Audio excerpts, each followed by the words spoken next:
지금 한국에서 비트겟이 곧 막힐 수 있다는 얘기, 그냥 소문으로 넘기시면 위험합니다. 앱이 닫히는 순간 내 자산은 출금 버튼 하나에 목숨을 걸게 됩니다. 출금이 지연되거나 인증이 꼬이면 그때부터는 심장이 먼저 타요. 최근 한국에서 비트겟 같은 미신고 해외 가상자산 거래소 앱이 구글 플레이 스토어에서 다운로드와 업데이트가 차단됐습니다.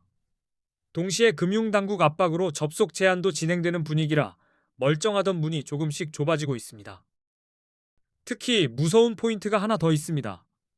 플레이스토어에서 사라진 앱은 휴대폰을 바꾸거나 삭제했다가 다시 깔 때 길이 막힐 수 있어요. 재설치 불가가 되는 순간부터는 시간과 선택권이 급격히 줄어듭니다. 이미 설치된 앱은 당분간 돌아갈 수 있습니다. 하지만 업데이트가 막히면 보안도 낡고 기능도 멈춥니다. 그리고 접속이 차단되면 로그인 자체가 안 될 수 있어요. 그래서 될 때 옮긴다가 아니라 지금 옮긴다가 마침 비트겟 이용자분들은 비트겟에 있는 자산을 신속히 다른 곳으로 이동해야 하는 상황입니다. 개인 지갑으로 빼두거나 대체 거래소로 옮겨두는 시기죠. 막힌 뒤에는 선택지가 줄고 수수료나 시간도 더 비싸게 느껴집니다. 지금 하실 일은 거창하지 않습니다. 비트겟에 남아있는 코인 종류와 수량, 출금 가능 여부부터 확인하세요. 급하게 눌렀다가 잠금이 걸리면 시간이 더 걸립니다. 먼저 내 자산이 어디에 얼마나 있는지부터 보셔야 합니다. 자산을 옮길 때는 네트워크 선택이 함정입니다. 같은 코인이라도 전송망이 다르면 주소가 달라지고 수수료와 속도도 바뀝니다. 급할수록 화면에 작은 글씨를 크게 보셔야 합니다. 한 번의 선택이 몇 시간, 며칠을 갈라놓습니다. 그래서 저는 늘 소액으로 테스트 전송을 먼저 권합니다. 작은 금액이 제대로 도착하면 그때 나머지를 옮기면 됩니다. 한 글자라도 틀리면 되돌리기 어렵기 때문에 서두르되 절차는 천천히 가는 게 오히려 빠릅니다. 이 조치는 금융정보분석원, 줄여서 FIU가 정식 신고를 받지 않은 해외 거래소에 대해 제재를 가하는 흐름과 연결됩니다. 한마디로 신고 안 한 곳은 국내에서 길을 막겠다는 신호입니다. 그러니 이용자는 먼저 탈출구를 만들어야 합니다. 차단 원인 첫째는 FIU 미신고입니다. 비트겟은 국내 금융당국의 가상자산 사업자, 즉 VASP로 신고하지 않은 것으로 해석되고 이 부분이 규제의 정조준 포인트가 됐습니다. 신고가 없으면 보호도 기대하기 어렵습니다. 차단 원인 둘째는 구글 정책입니다.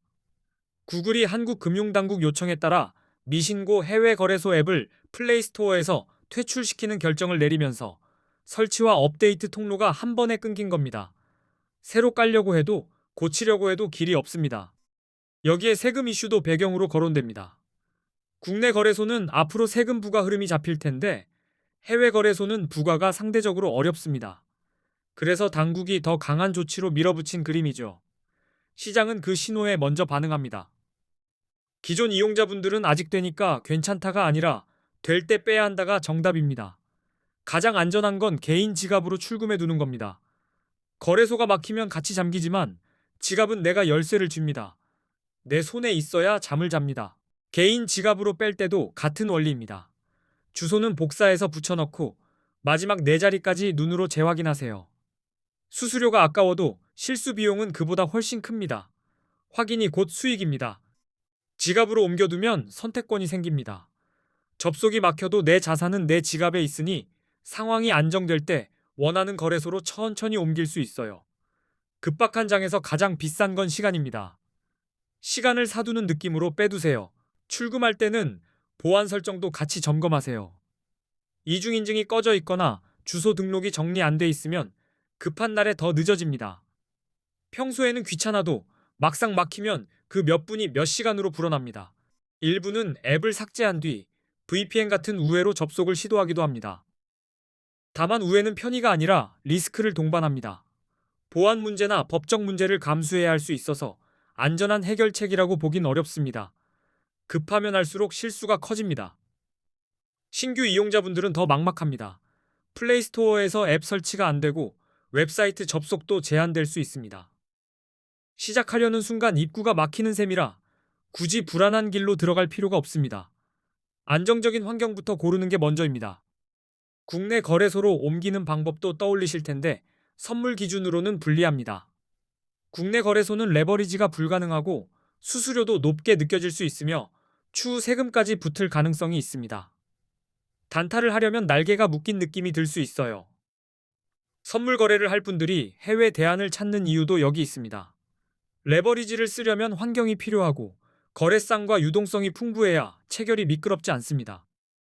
그래서 다들 원화 입금과 한글 지원, 수수료까지 같이 따져 이동합니다. 그래서 이번 사태 이후 한국인들이 실제로 많이 이동하는 거래소 5곳을 제가 비교 분석해뒀습니다. 어디가 원화 입금이 되는지, 한글이 되는지, 수수료가 어떤지부터 봤습니다. 이동하려면 어디가 덜 불편한가에 초점을 맞췄습니다. 이 5거래소는 원화 입금이 가능하고 한글 지원도 됩니다. 수수료가 비교적 저렴한 곳들로 모았고 가입 시 $100를 지급하는 이벤트를 하는 곳도 포함했습니다. 거래소마다 조건이 달라서 고정 댓글에서 한 번에 비교하시면 됩니다. 고정 댓글의 5거래소 비교는 어디가 최고냐가 아니라 내 상황에 맞는 길이 어디냐를 찾게 해드리는 자료입니다. 원화 입금 방식, 한글 지원 범위, 수수료 구조, 이벤트 조건까지 정리했으니 그대로 따라가시면 됩니다. 대체 거래소로 옮긴 뒤에는 바로 선물부터 누르지 마세요. 입금과 출금, 한글 지원이 제대로 되는지 작은 금액으로 먼저 점검하고 수수료와 체결 속도를 한번 느껴본 다음 본격적으로 움직이셔야 합니다. 자산 이동 준비가 끝났다면 이제부터는 코인 선물 거래 단타의 기본기를 잡아드리겠습니다. 언제 롱을 잡고 언제 숏을 잡아야 하는지 차트 앞에서 바로 쓸 수 있게 기준만 뽑아드릴게요. 복잡한 말 대신 바로 쓰는 신호로요. 비트코인은 변동성이 커서 감으로 들어가면 한 번에 휩쓸립니다. 같은 방향을 맞춰도 진입 타이밍이 틀리면 손실이 납니다. 선물 단타는 기분이 아니라 근거로 눌러야 합니다. 타이밍은 칼날처럼 예민합니다. 롱 포지션은 가격이 오를 거라 보고 매수 쪽에 베팅하는 겁니다. 숏 포지션은 가격이 떨어질 거라 보고 하락 쪽에 베팅하는 거고요. 선물은 위아래 둘 다 기회지만 기준이 없으면 둘 다 함정이 됩니다. 그래서 먼저 개념을 몸에 붙이셔야 합니다. 여기서 한 가지 더, 선물은 레버리지가 커질수록 속도가 아니라 위험이 커집니다. 레버리지는 확대경이라 작은 흔들림도 크게 보이게 만들죠.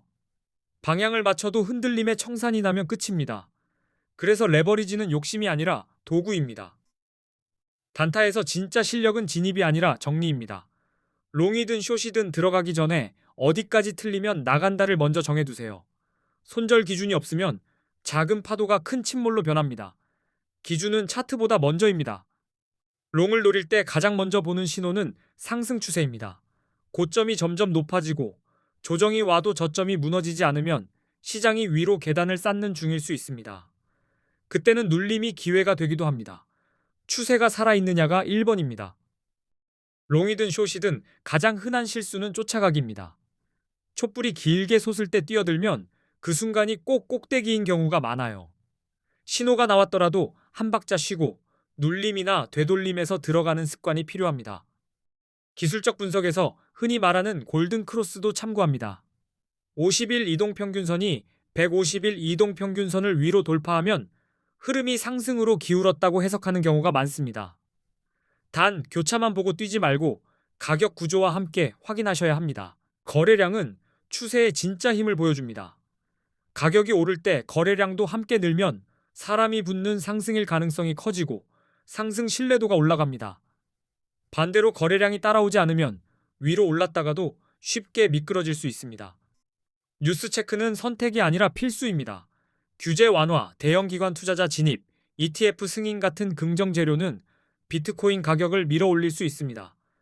이런 뉴스가 추세와 맞물릴 때 롱이 특히 유리해집니다. 차트와 뉴스가 같은 방향이면 속도가 붙습니다. 뉴스는 나오는 순간이 아니라 시장이 해석하는 속도가 중요합니다.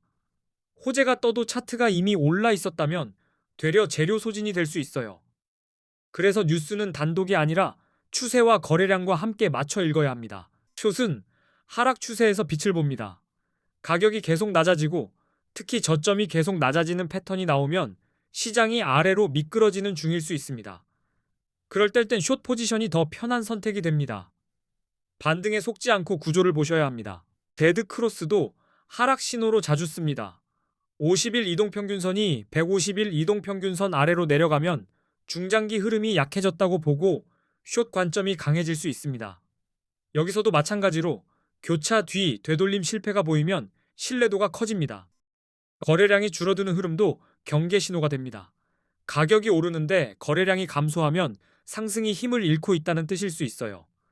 이런 구간은 반전이 빠르게 나오기도 해서 숏 쪽 시나리오가 열립니다. 힘없는 상승은 한 번에 꺼질 수 있습니다. 부정적인 뉴스는 하락의 가속 페달을 밟습니다. 규제 강화, 해킹 사고, 주요 국가들의 규제 정책 강화 같은 이슈가 터지면 공포가 매도로 번지면서 가격이 무너질 수 있습니다. 그때는 숏이 유리한 구간이 만들어집니다. 뉴스는 촛불 하나가 아니라 불길이 됩니다. 악재도 마찬가지입니다. 해킹이나 규제 뉴스가 터질 때는 공포가 과장되기도 하고 반대로 진짜 구조가 무너지는 신호일 수도 있습니다. 그래서 뉴스를 보고 숏이 아니라 구조가 무너졌는지 확인하고 숏이 더 안전합니다. 이제 보조지표로 확률을 더 올리는 방법입니다.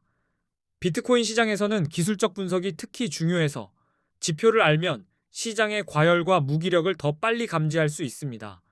지표는 예언이 아니라 온도계라고 생각하시면 됩니다.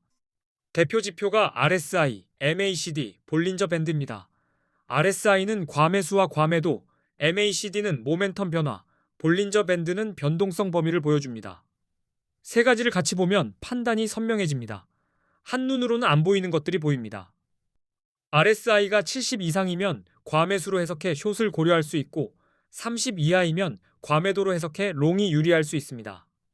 다만 숫자만 보지 말고 추세와 함께 보셔야 합니다. 상승장에서는 70이 오래 붙을 수도, 하락장에서는 30이 더 내려갈 수도 있습니다. 지표가 서로 엇갈릴 때가 가장 위험합니다. RSI는 과열인데 추세는 상승, MACD는 애매한 이런 구간이요. 그럴 땐 억지로 베팅하지 말고 신호가 한쪽으로 모일 때까지 기다리는 게 오히려 수익률을 올립니다. MACD나 볼린저 밴드는 트렌드와 변동성을 보완해 줍니다. MACD 교차로 힘의 방향을 확인하고 볼린저 밴드가 좁아졌다가 벌어질 때는 큰 움직임을 대비하는 식으로요. 지표는 같이 볼수록 실수가 줄어듭니다. 단타는 많이 하는 게임이 아니라 잘 고르는 게임입니다. 하루에 기회가 10번 보여도 내 기준에 맞는 건 2번일 수 있어요. 그 2번에만 힘을 싣고 나머지는 보지 않은 것처럼 넘기는 게 계좌를 살립니다. 정리하겠습니다. 롱은 상승 추세와 골든 크로스, 거래량 증가, 긍정 뉴스가 겹칠 때 확률이 올라갑니다. 숏은 하락 추세와 데드 크로스, 거래량 약화, 악재 뉴스가 붙을 때 유리해집니다.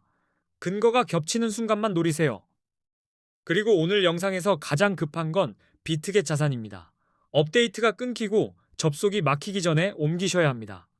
고정 댓글에는 5거래소 비교와 꿀팁을 정리해뒀습니다. 확인하고 본인에게 맞는 곳으로 빠르게 갈아타시면 됩니다. 이 영상이 코인 단타에 도움이 되셨습니까? 앞으로도 같은 방식으로 초보자분들이 바로 적용할 수 있는 기준만 뽑아서 계속 올리겠습니다. 끝까지 시청해주셔서 감사합니다. 고정 댓글도 꼭 확인해주세요.